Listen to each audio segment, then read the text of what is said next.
and thank you everyone for joining. My name is Sandra Heinzen. I'm Innovation Design Lead at Salesforce, and I'm part of Ignite, which is our customer-facing innovation team. We build vision to value stories together with our customers. And today, I would like to look at with you together at AI and innovation, but also reflect on two different perspectives. First of all, within our customer collaboration, and second of all, also for ourselves as practitioners of any kind, and also innovation consultants. The best way to predict the future is to invent it. This is a quote that we as a team really try to fulfill and to live by together with our customers, kind of co-innovating the future that we desire. To do that, we like to explore alternative realities through speculative business design. I think most of you might be familiar with that methodology, but I kind of want to quickly recap it. So speculative design itself is concerned with exploring alternative futures and questioning the assumptions and values that underpin contemporary design practices. So we kind of know what's happened in the past, we know what's possible today, and we can look at what might be probable, plausible, possible, or impossible futures to come to a conclusion. There are many different things that we analyze and include when we are thinking about these alternative futures. That might be trends, market insights, competitor research, cross-industry inspiration, but there might be also Horizon 3 topics. My team is focusing on financial services, so the topics that we are looking at are, for example, asset tokenization, Web3, regenerative finance. Of course, we're also looking into AI in many different shapes and forms, but also spatial web and value for value models. So we look at all of this to kind of figure out, okay, what is this preferred version of the future that lies somewhere in the middle between the probable and the plausible scenarios. The core of the work that we do is determining whether or not the future we are moving forward will turn out to be better. We do not have the authority to dictate what is preferred. And because of this, we focus more on asking the questions than it does to defining how things might become. We are also not doing this isolated. This is always in collaboration with our extended teams and within our customer projects. So speculative business design can facilitate ways to look forward, but also consider the hidden impact, influence, and how these future ecosystems might be looking like. There are also a couple of things to consider when starting this process. It's also about, is the customer even ready for this? We have to create awareness around it, and we have to create alignment. And also we have to accept that it's a human process. So there might be difficulties and discussions that may arise because it's really a hard process to reach these desired futures. So it may be very uncomfortable experience to experience this uncertainty and complexity, not only for us, but especially for our customers. So we really need to be empathetic here when it comes to that. But it's also really crucial to experience this uncertainty, because without it, we won't be able to take any decisions and start building for the future we desire. When we look at how do we approach this, what are the exercises that we do? What do we need in order to visualize that concept of the desired future to really have that business decision that we can take? There are a couple of methodologies. We're looking into scenario building, competitive arena, different strategic frameworks, into market sizing, futures will framework, business model building, but also backcasting. And backcasting is really to come from that vision that we're creating over validation to the value that we have to start building today and to start building that foundation for the future. So far, so good, may we think. But then this happened. I think you all saw like a year ago. I think we've all witnessed that rise of AI through the launch of ChatGPT. There was an incredible adoption of this app around the world. And what took the iPhone essentially 16 years and Facebook 4.5 years and TikTok's even 9 months, and took ChatGPT only 2 months, getting to 100 million users. So if you look at that graph, what immediately comes to mind is what's next and how fast is it going to spread. But as much as this is powered by advances in technology, there's something much bigger at play here, and we've seen it already evolved. So as you know, there's much more as generative AI now out there. We can not only generate text, audio, imagery, and video. We are already moving into multimodal or conversational AI. There's a model that processes and analyzes multiple types of data simultaneously, such as images, audio, text, videos from outside sources to gain a deeper understanding of any given situation. So we've seen this, and we've already getting a glimpse into automodal AI or autonomous agents. So they are automatically detecting and identifying the most relevant modality or type of data for any given task, such as language translation and image recognition. So essentially, what we've seen here is that this AI-powered assistant has moved away from just a show and tell to more of an engage and build mode. And these are also the business challenges that we are thinking about with our customers these days. So we've seen that AI will give access to many different tools to enhance the employee experience of our customers, enhancing the customer conversations and also conversion. We're thinking about real-time speech and knowledge graph, adapting talking points live, getting insights, summaries, next best actions. So AI is here still a little bit in the background, but it's moving towards supporting the employee with smart tools. And this is also freeing up employees for more strategic tasks. The second example is, what about purchasing decisions or any kind of decisions? So what if you could offer tailored simulations for customers to evaluate future choices? This is relevant for financial services, but also for cross industries. What are your customers thinking about? What decisions do they have to take? And how is that impacting you as a company potentially? So that might be also career, switching and decisions, trends influencing jobs, forming sustainable habits, healthcare decisions through visualizing the potential impact of food and exercise choices, for example. Not everything can be solved by willpower. Maybe we need something to visualize how our actions will impact our future. Give an example, and this you can also look up. Salesforce has built, I think in 2018, an AI-driven tax policy simulator. You can explore this on YouTube, and was really there to analyze, okay, how are different models driving positive and social change? And lastly, as a customer example, if we look at Horizon 3, let's think about a scenario where any customer would be able to have access to autonomous agents. So what if these autonomous agents would negotiate on your customer's behalf? So whatever they might want, could it be insurance rates or any packages or your phone deal, or how much something is? What would happen if your customers would bring an autonomous agent into the game and let it be done for them? So they would compare and also negotiate in real time with any competitors of yours. So we really have to rethink what our brand might come into play, and how about these parasocial relationships, and how do we build them with our customers? So autonomous agents are already there. So this will definitely be important to include in the future when planning with Horizon 3. So you can see that times are changing quite fast, and so are also our business challenges.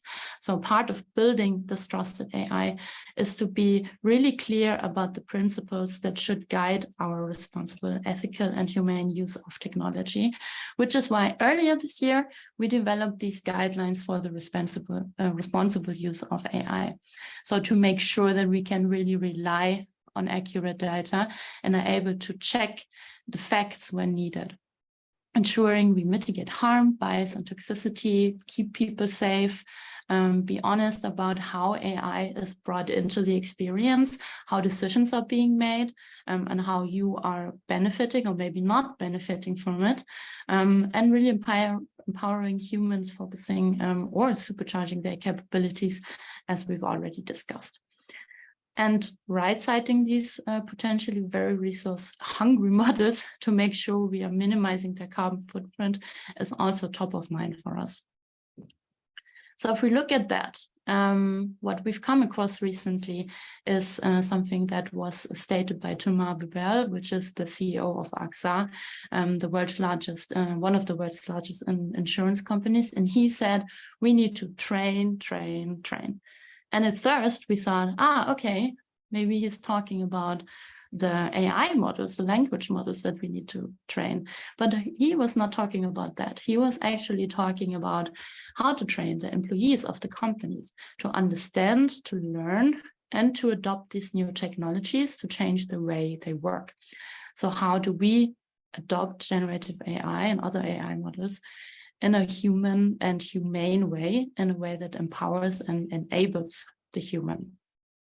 So we are looking at, from an org activation point of view, hey, what are the important parts to look at? So having a clear strategic goals for the AI integration, having robust and accessible data architecture, quantifiable benefits and clear project hierarchies, and especially also looking at the team skills to have them aligned with the AI demands.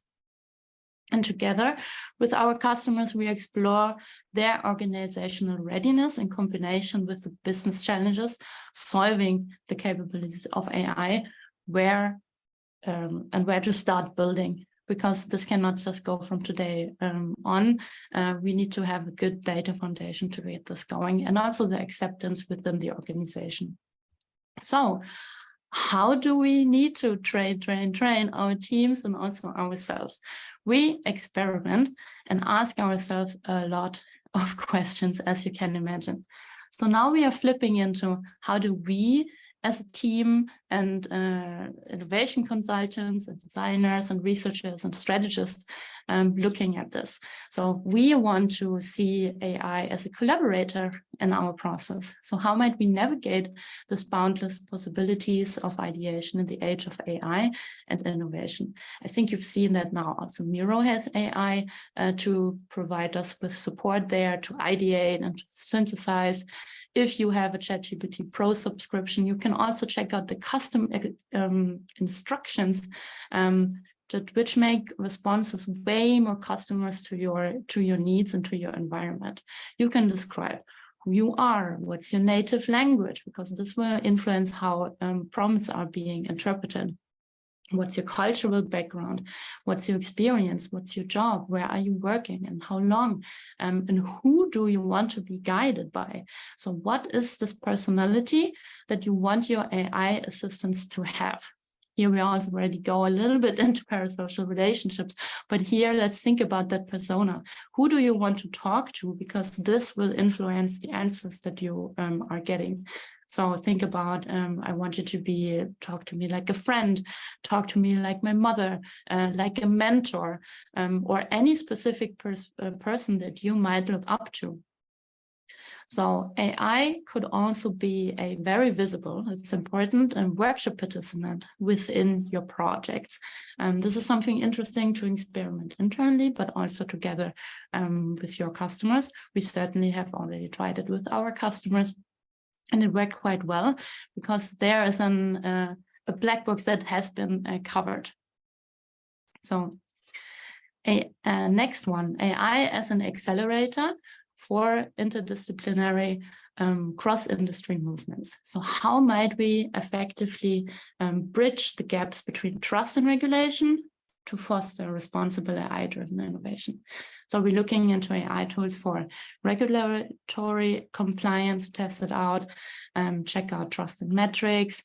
We are talking to our data and receive AI-assisted KPI strategies.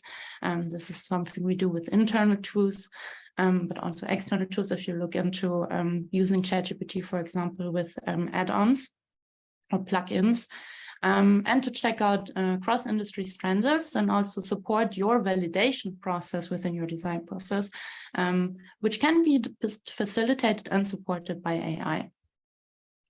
Thirdly, we want to see AI as an enabler to redefine and pivot our roles and also our careers. So how might we holistically address the social technological challenge of cultivating empathy and AI ethics across people, culture, processes, and governance? So when we think about what it means for us to be well and what we think, this is the graphic you can see here, what do we need to be well? And how is AI impacting every single one of these aspects nowadays? So it can, of course, enable us and empower us, but also make us more dependent of AI and insecure about ourselves, for example. I want to give you a market example from Wiser. So they have created a clinically proven AI-powered mental health support system.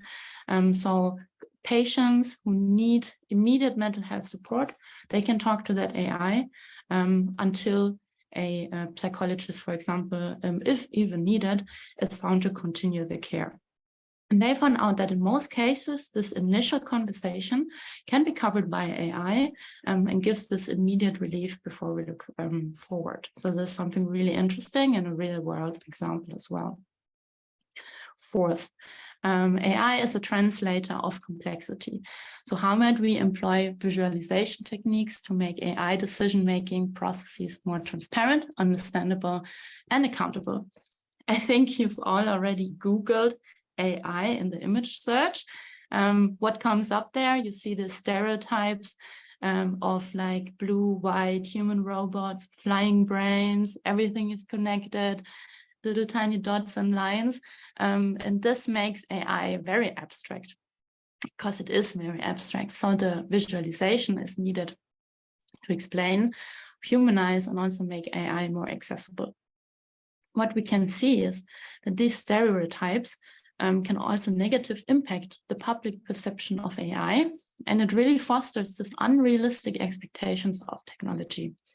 So if you also Google this, you will see that this is a rather global perspective, and there's a wide lack of diversity that can amplify inequalities in society.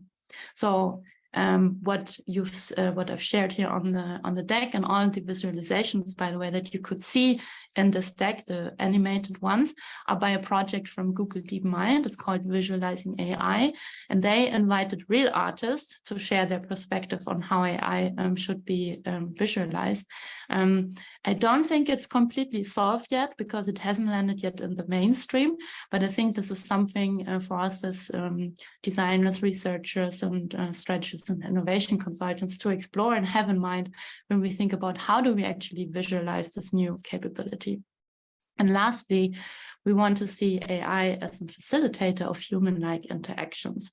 So how might we ethically harness AI capabilities to simulate human-like interactions, enhancing user engagement while maintaining trust? Here, the topic of parasocial relationships come here. Originally, they were defined as these one-sided emotional connections, traditionally observed with celebrities and media figures.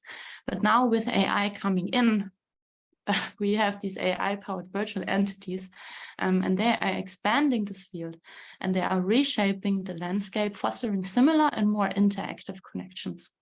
So this can help a lot of people who have needs regarding mental health, loneliness, and AIs have also the capability of this limitless patience, which is, for example, important when you're communicating with people that are impacted by Alzheimer's. And especially then we need to, this really demands the utmost care when designing these experiences and also the services. So we need to think about the boundaries, we need to think about consent, and we need to think about how emotional intelligence is coming through here. To summarize, we really want to embrace these challenges and opportunities in our teams and also together with our customers. We want to see AI as a collaborator, as an enabler, going into acceleration, translate for us, and also facilitate with us together. this leads us to that we're kind of in the middle of building this new renaissance of human-centered design, relationship design, AI ethics, and empathy. And in other words, what we care about is that we want to be shaping instead of reacting to what's ahead. And with that, I'm closing. Thank you very much for listening. Please feel free to message me on LinkedIn for thoughts and feedback. I'm always happy to hear that. And now I think I'm taking questions from the chat. So let me see what we have here. Did you create your presentation deck in Miro? No, I did not. I'm sorry. It's Keynote to have the most animation. This also has a reason. We discovered when we want to talk about AI, it cannot be static. It has to move. We want to symbolize interactivity and something's happening in the background. That's why I always want to make sure that there's an animated or interactive part within the presentation. And the next question. How do we ethically train the AIs without accidentally introducing bias? This, of course, is a big, big issue and topic. It's not been solved yet. We have to be very inclusive in who we bring onto the table when discussing how to bring in data, how to train it, who to have in the loop, because we always want to have the human in the loop. So we have to make sure that everyone is on the table. It is a really definite important topic, and I don't have an immediate solution for it. We do have our principles, and this is kind of how we guide ourselves into that process and make sure that we are inclusive in that way. So yeah, I would be very interested how you are working on that, because yeah, I think we can all learn from each other. So let me check for more questions.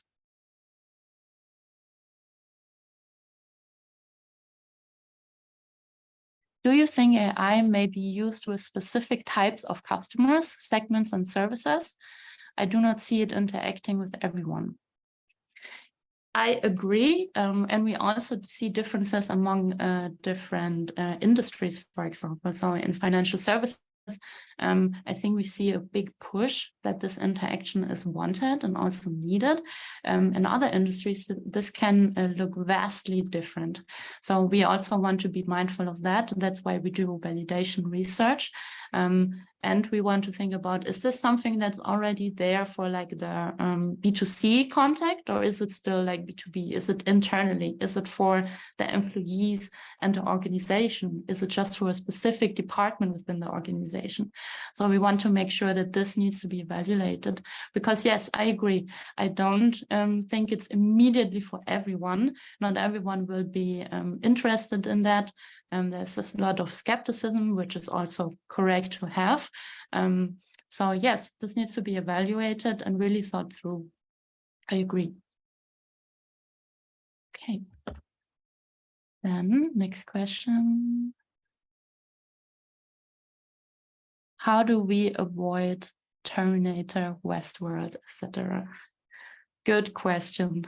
I think we just need to be mindful. We need to be on top of our game, have our eyes open, and try to be part of the process. I think experimentation and exploration is important. I'm personally positive about that. I think we can influence it, but we have to take an active part in it. Of course, there might be some hidden dangers, and we need to work on it to bring them to the surface, to actively work on them. Another question here. Are you having these conversations with other industry leaders frequently? If so, where can we have more open conversations with one another? That's a good question, and I would also like to know that. With other industry leaders, certainly we have them with our customers, and they are global and are also across industries. So yes, we are having these conversations. I think starting to talk events like this are certainly a way to have these conversations. Also, a lot of local meetups are helpful for that. I think it's just also being open and sharing thoughts about it. There might be a lot of gatekeeping because everyone wants to be the first and the best and all. But I personally believe that we should just throw it out there, have a conversation with it. I can also recommend the meetups, the AI meetups of Fantasy Interactive. There is a good place to have an open conversation. I also participated in it a couple times already.